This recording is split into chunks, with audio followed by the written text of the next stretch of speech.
guys, so just a quick update on my solar situation. As you see, here's my solar array. Currently I have 3.6 kilowatts and 12 panels, two against the wall there. So I have this one little tiny spot left on top of the shed that I am planning to add some more solar. So I have got four more smaller panel. They are only 100 watts panels. The plan is to run four of them in series and then parallels it up to my big array here. And here is the wire mess that I still haven't had time to clean up yet. This is the disconnects, the main disconnects switch for my solar array, and eventually I'll get all this fixed up and I'll show you what my plans are. So here's what I have for planning. These are 100 watts. Supposedly they are monocrystalline, and they are, I think they're 47 inch long and then 26 inch in width. So my plan is to lay these this way. So one here, and then two more towards the back of the shed. And then four of them, so I got four here, so four of them I'm planning to put them in series because there are 12 volt panels, and they are the VOC is going to be 21 volts per panel. So if I put them all in series, there'll be something 86 around that range in voltage, and then at 5 amps, and then I'll be able to parallel this array together with my big array, because my big array consists of two of the 300 watts panels in series to get the 80 something plus volts. So that way I don't have to add another charge controllers, and I can just keep on using my midnight charge controllers. However, there will be some shady situation because of the shed is close to the fence, and I can only have the panel under the fence, so it will eventually be shaded in the morning and in the afternoons. So, but my plan is to have this array to be in parallel with the other array, so that if this panel gets shaded, it will not affect the other array. So that's the plan. However, because I didn't want to spend another charge controllers, this is the only option that I found that will fit on the shed and then can match up with my other array.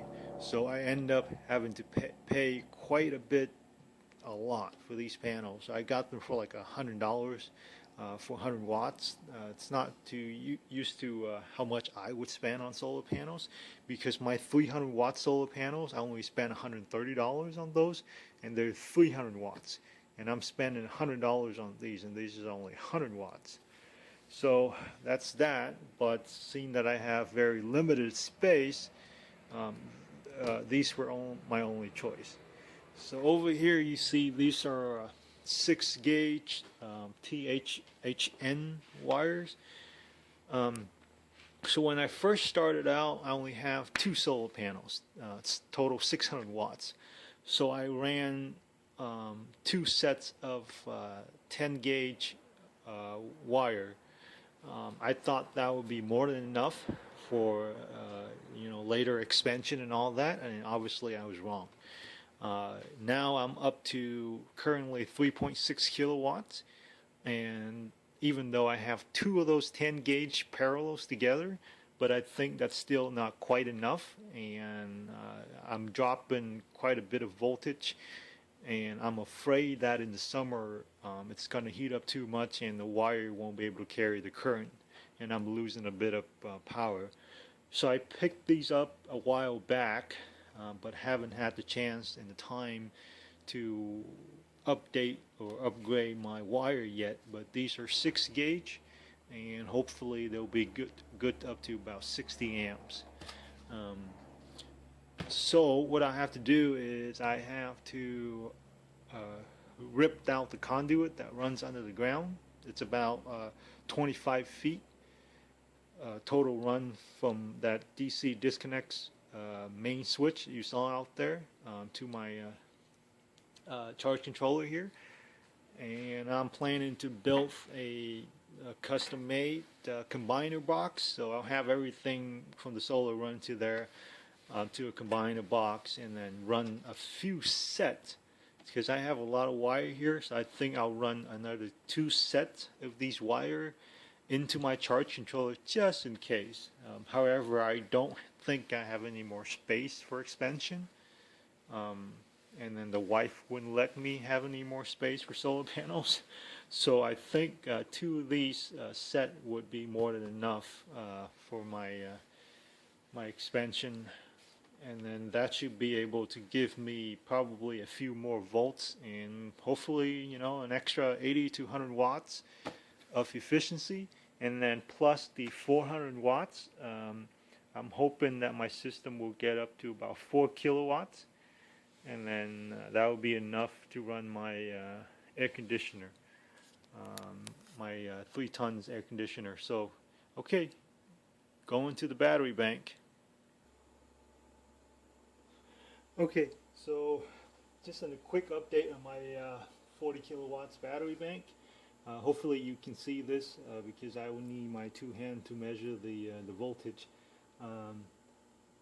Basically, my Leaf has been running about 4 months, and my Chevy is running about a month or so, not too long.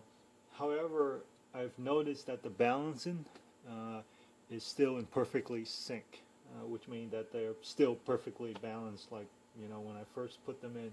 Normally, I forgot to mention, normally I don't charge them this high. Normally I only go to 4.1, but today, seeing that I'm at home and I want to, and I have extra power today that I'm not using, so I want to, for once, will charge it up to as close to 100% as possible. So probably like 95, 96%. I'm going to try to get them up to that range.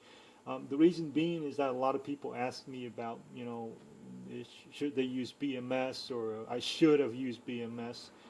Personally, I don't think a BMS is necessary, because for solar application we're only using between the 20% to the 90%, and then lithium is only most vulnerable to out of balance when it's fully charged, which is 100%. Over discharge, you know, below 20%. That's the the 2 times that they most get out of balance. The other thing is that if they get discharged at a very high rate and charged at a very high rate, that's when they most risk of going out of balance. In a solar application, we don't discharge them that much, and then we can't charge them that fast, or at least for my array. My array is only rated 3.6 kilowatts, and then when I use them, my inverter pull a maximum of 250 amps, and I have 40 kilowatts here. So each of my battery is only giving off maximum 10 amps, 10 or 15 amps. When I charge my battery, even at a max production of, let's say, just say 4 kilowatts, the max amps that go into each of my battery, it's like 1 amps, half an amps. So I'm not even tickling my battery. So that's why I don't worry about BMS, or at least not yet. I check my battery frequently, and they're all still showing in balance. Obviously, if you have the budget, if you have the extra money, go ahead and get a BMS. I'm not against a BMS. I just think that a BMS is not necessary for me, because I've been using lithium for the last 20 years in different applications. I know how they behave. If you respect them and if you use them properly, you take all of the precaution, they should last a pretty long time. If I check them, and, you know, if one battery or one cell is starting to behave badly, I'll probably stop it and then pull it, you know, take it out of the pack and I can. So the first one is 4.140. Okay. Next one is 0.143.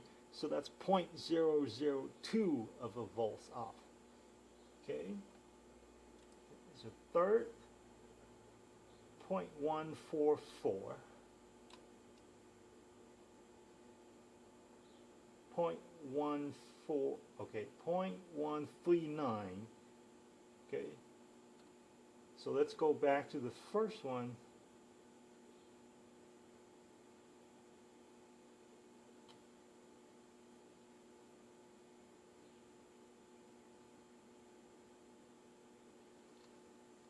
Okay, so here's the fourth.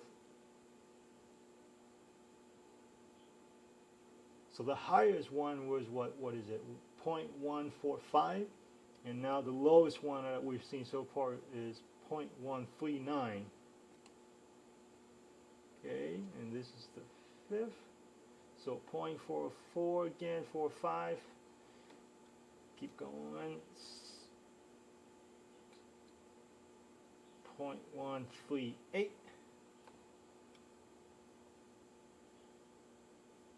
0.143 again.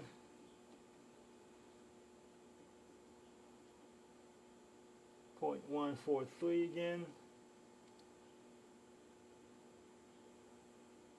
Okay, 0.140.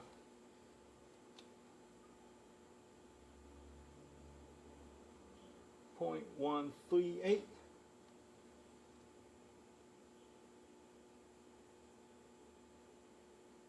0.144. So that's all 12 cells.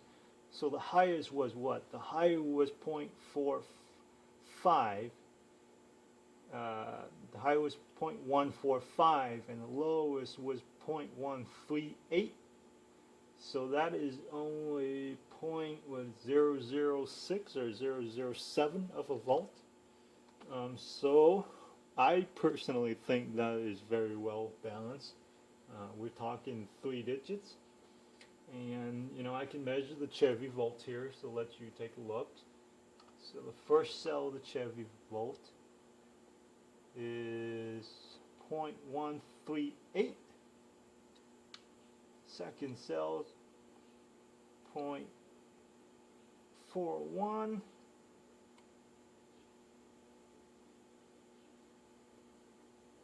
0.144. Sorry, I keep forgetting the 1. 0.143.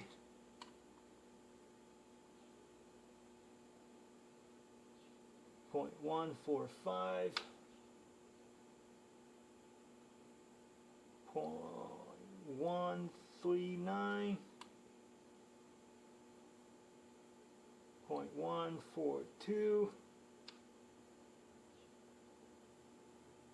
0.144, 0.139,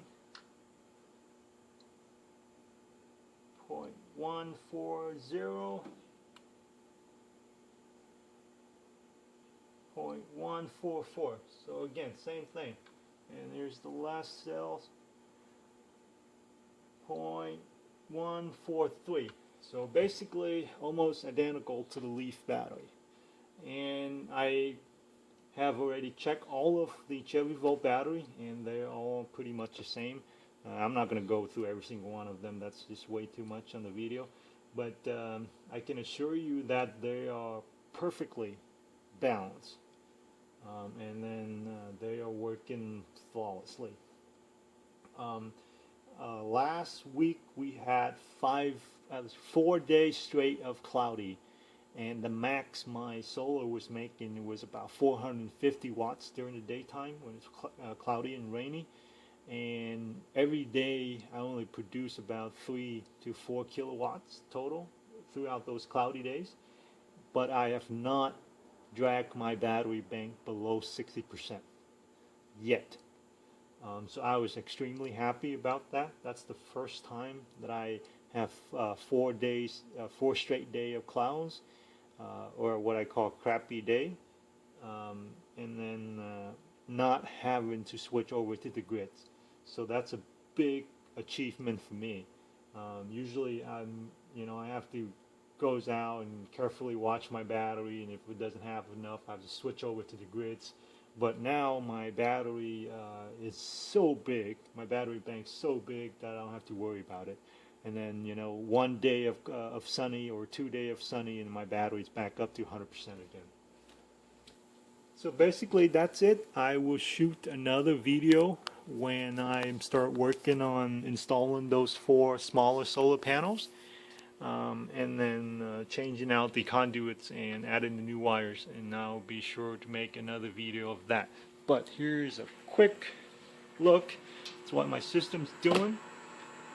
It just went into float, so it's back down to 49.7 volts, and then it's supposed to be making something 2,000 watts right now, but it went to float, so the battery is full. And my water heater turned off too. It's because the water heater is hot enough. It got to temperatures, and it's about 2:30 p.m. in the afternoon right now, so I'm now having extra power that I'm not harvesting. This is not something that I like, but unfortunately right now here in Arizona we kind of like in the springtime for us, and we don't use a lot of power in the springtime. So far it's 2:30 and we make 13.5 kilowatts. Normally on the day that if I max out my production, I'll get like 17.5 to 18 kilowatts. So stay tuned and I will make another video. Oh, of course, and then I'll hopefully when the new stuff installed, I'm gonna get all this cleaned up, and I'm gonna add another box right here for all of this wire to go in, and hopefully we don't have to see that again. Thanks for watching, guys.